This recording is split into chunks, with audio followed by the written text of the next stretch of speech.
Hey everyone!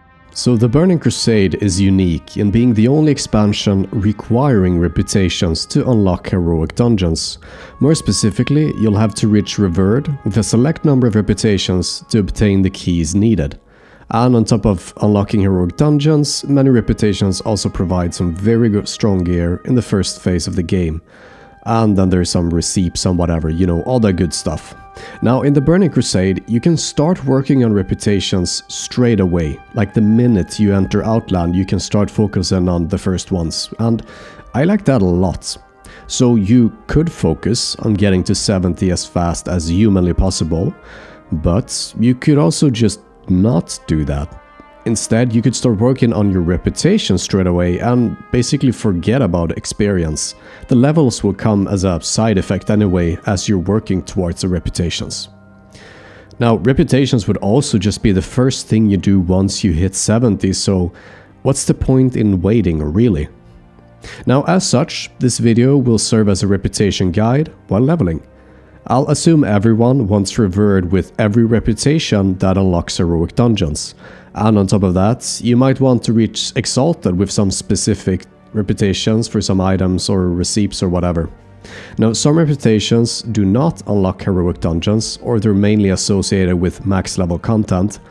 And for those reputations, I'll just quickly mention them briefly, or I'll skip them entirely.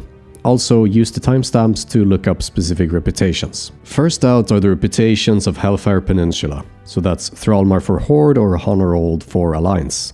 Now, Hellfire Ramparts and whatever the other dungeon is called, they will give reputation up until Honored. So go in there and do a bunch of runs if you want to. I think it's pretty chill, and you'd have to do those runs at max level anyway to get the reputation. Ideally, or if you want to really min-max, you should wait with turning in the dungeon quests until you've reached Honored. And once you've reached Honored, you just do every quest in Hellfire Peninsula, and then that's pretty much it.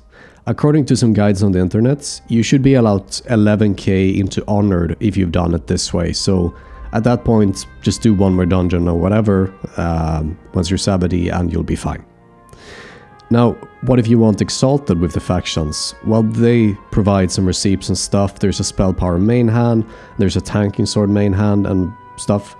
Now, in order to reach Exalted, generally you will just have to do dungeons. Either on heroic difficulty or like the level 70 normal dungeons like Shattered Halls or Steam Vaults or Shadow Labyrinths, maybe stuff like that.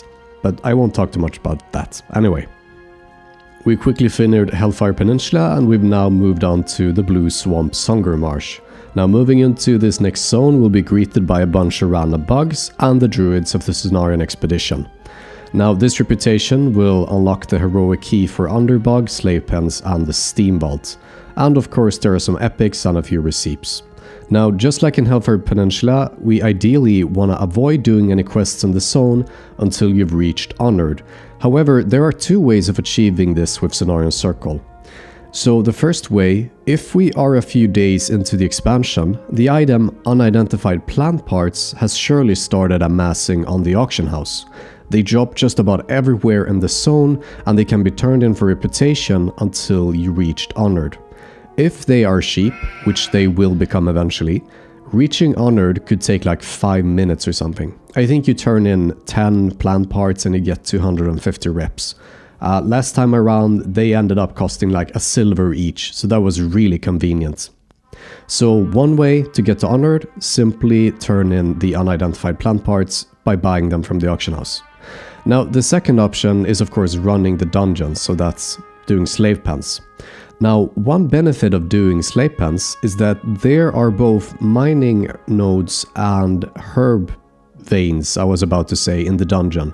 I suspect you're gonna need like 325 in either herbalism or mining, according to Wowhead, but it could be a great way to get skill points in mining or herbing when the open world nodes are heavily contested, so I'm actually leaning towards maybe doing that instead.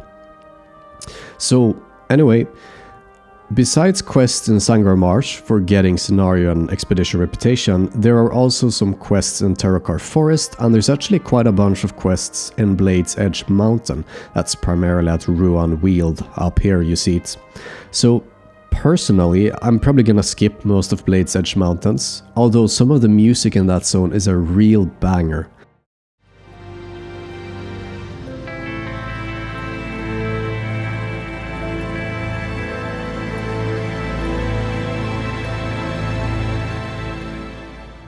But as far as I know, most quests there don't give reputation with anyone. But I will take a tour at least through the Rian Weald for the Cenarion Circle reputation, if I need it. Now, while we're still in Sangremarsh, the Sporegar exists and they're generally not relevant for anything except for fun. Maybe get some leveling gear, get the pets and, you know, laugh out loud, lol. Might have heard that expression, it's a pretty new one. But there are no epics nor heroic attunements associated with these little shroomy guys, so do them if you want to. It's quite quick if you just buy items and do the turn, and I won't talk more about them. So we've moved through Hellfire Peninsula into the Blue Swamp Sangremarsh, and now we moved onto Terrakar Forest. And here you will encounter the Lower City reputation, which you find in Shattrath. So these guys are associated with the Auchenai Crypts, Sethek Halls and Shadow Labyrinths. Now Auchenai Crypts and Sethek Halls, they will give reputation until you reach Honored. Meanwhile the Shadow Labyrinth, they will give reputation all the way till Revered. Mana Tombs does actually not give reputation with the Lower City, but instead the Consortium. However, to unlock heroic Mana Tombs, you will need Lower City Rep to get that key. Now, besides dungeons and quests, you can also buy or farm the Araka feathers from these bird creatures in the forest. You turn in 30 at a time for 250 reputations, and you can do this all the way up to Honored. Now, turning these in will also give you a bag of random greens with chances of containing potions and scrolls. Now, last time around, these feathers were much more expensive than the unidentified plant parts, but if you have very deep pockets and we are a few days into the expansion, this could save you some time. As for the quests themselves, they will give you a total of about 7,000 reputation should you do all of them. Now this reputation puts you in an awkward spot. The quests are suitable for maybe level 63 or 64, but the dungeons are suitable for like level 68 and above. So you have three options. 1. You could do the quests straight away once you enter Terrakar Forest and don't care about trying to optimize reputation gains, and then you just grind out the dungeons as needed once you're level 68 or 70 or so. Number 2 is that you grind out the bird feather turn-ins until Honored and then do the quests, and then you could come back for the dungeons at 68 or so as needed, and this would potentially be the fastest way for the reputations. But I also assume it would be insanely boring to grind out the feathers. If you have the gold, you could just buy them, but who knows? Maybe for me, I think it might feel good to just focus entirely on reputations and, like I said, forget that I even need to level up. So maybe I'll spend some time doing the bird feathers, we'll see. Now your final and third option is to delay this zone entirely until you are 68. Maybe if you grind out Hellfire Peninsula and Sangremarsh and some dungeons there a lot, you'll be able to ding 64 and move on to Nagrand and just skip this zone like said. And then once you're 68, you come back to Terrakar Forest, you spam dungeons all the way till Honored or even Revered, and then you do the quests. Obviously you don't have to go above Revered if you don't want exalted gains from this reputation. Now I do think that the quests will generally be more efficient, like I said before, when it comes to reputation than just doing dungeons. So these are the three options, right? Just ignore trying to optimize, or do the bird feather turn-ins until Honored and then do the quests, or just skip the zone entirely until 68, do dungeons, then do quests. We'll see what I end up doing actually, whatever I feel like. Now, meanwhile, you will encounter both the Squires and the Alders when you visit Shattrath. Neither of those factions will unlock any heroic dungeons, and the quests for them are found almost exclusively in Netherstorm or Shadowmoon Valley. Also, the way you gain reputation with these factions is to do turn-ins, which you mainly do at max level. Now, meanwhile they aren't really relevant for leveling or heroic dungeons, we will come back to them later, as they are relevant for another faction, which does unlock heroic dungeons. And so we've reached the Keepers of Time.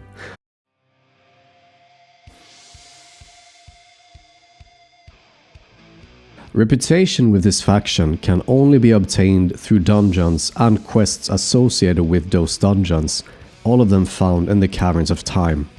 As such, you can really grind out the major reputation whenever, as soon as you've reached a high enough level, which is like 67 or 68 I think. Now if you do grind these dungeons while you are leveling, you will get experience in the meantime. Maybe reach 67 or 68 and then you just spam them out. The sha'tar is the final reputation associated with heroic dungeon attuning. There are 3 ways of earning reputation with this faction. 1. Do the dungeons in Netherstorm.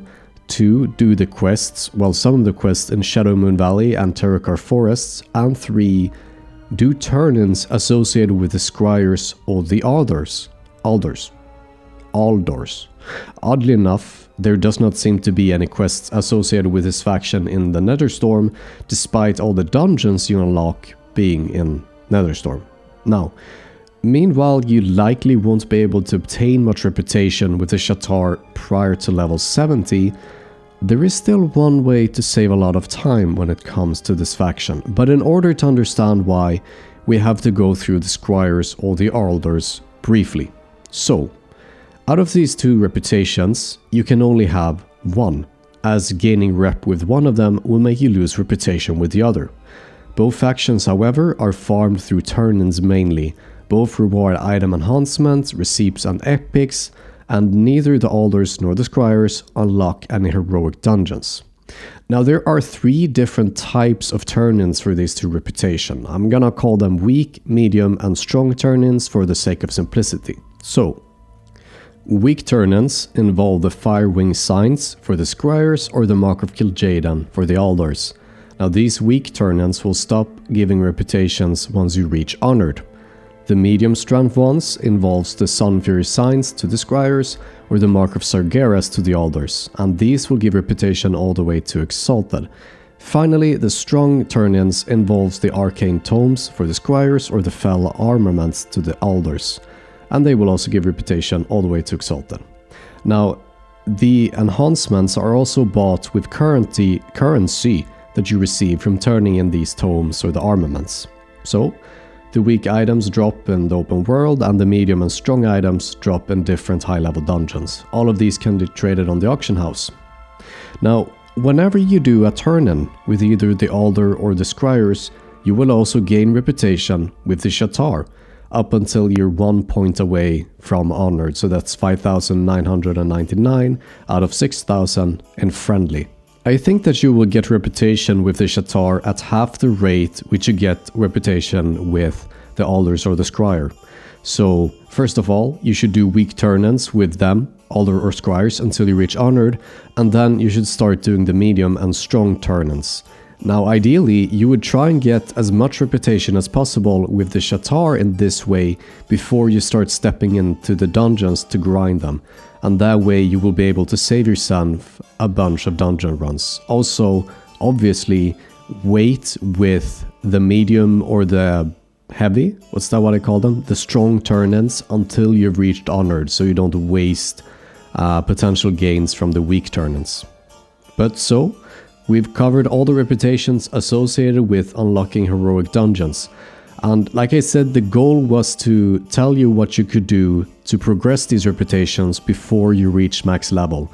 So obviously I haven't mentioned everything about reputations, but I've mentioned basically everything you need to know while leveling, and that was the goal of this video. And I think you can work out how to do the final parts once you're max level from this info.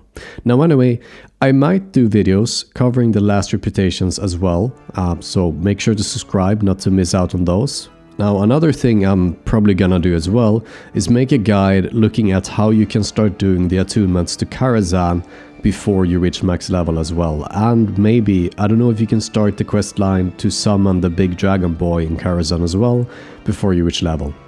Max level, that is. So I'm gonna make videos about that. Make sure you like and subscribe to not miss out on those. All of the things. Anyway, I'll be back with another video. And until then, see ya.